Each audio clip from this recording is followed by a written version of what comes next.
You are listening to Ablaze Bible Reflections. Today's passage is Luke chapter 5, verses 1 to 16, read by Isioma. Try again, obedience that breaks deadlock. Peter's experience at the Lake of Gennesaret teaches us to never give up or stop trying, especially when God says, "Do it again." Peter had fished all night and caught nothing. He was not lazy. He was not inexperienced. He understood the waters. He knew the right hours and the right methods. Fishing was his profession. Still, after hours of labor, the nets were empty. That is where many people stand today. Interestingly, that is where the story begins. Not with success, but with frustration. Like Peter, you may have tried before. You may have had the same results every time. You may even have strong reasons to expect another disappointment. Still, when Jesus says, "Try again," obedience becomes your next step, not your last resort. Notice where Jesus began. He stepped into Simon Peter's boat. The boat consisted of wood and rope and Peter's sweat, but it was also Peter's space, Peter's means of livelihood, and Peter's life. Jesus entered that boat, and in doing so, entered the life of a man and made it the place of encounter. The church has long called herself the bark of Peter for this reason, the community God uses to carry his work. When Jesus enters your boat, your life, home, business, or ministry, he is not a visitor. He comes with purpose. Then Jesus sat in the boat and taught.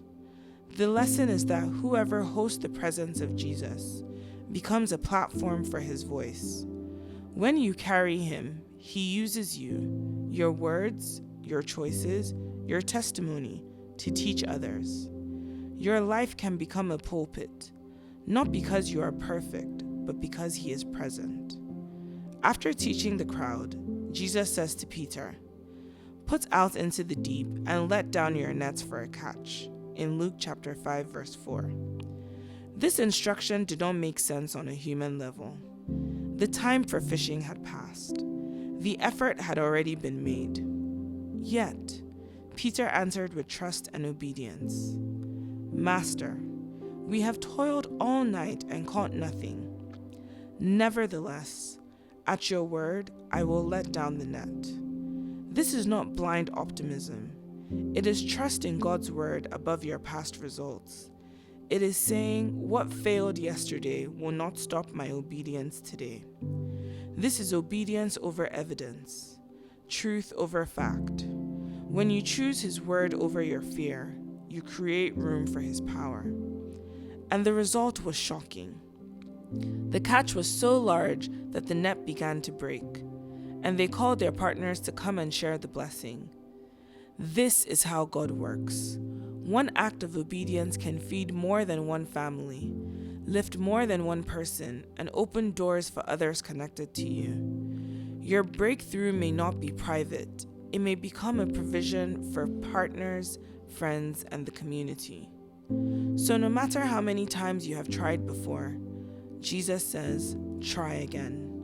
Lower the net again. Make the call again. Submit your application again. Start the small business again. Learn the skill again. Ask for help again. Go back to the church again. Apologize again. Push again. Pray again. Read again. Believe again. Even if it is the 9th time, obedience can meet God's timing and produce what your strength could not produce. Consider the story of Deshauna Barber, who later became Miss USA in 2016. She competed multiple times and lost repeatedly before finally winning. To be specific, she competed 6 times and lost all 6 times. She won on her 7th attempt. Year after year, she returned, improved, and tried again until she succeeded. The difference was not immediate success. It was persistence.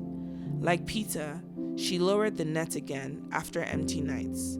Persistence positioned her for the moment of victory. But the story does not end with fish.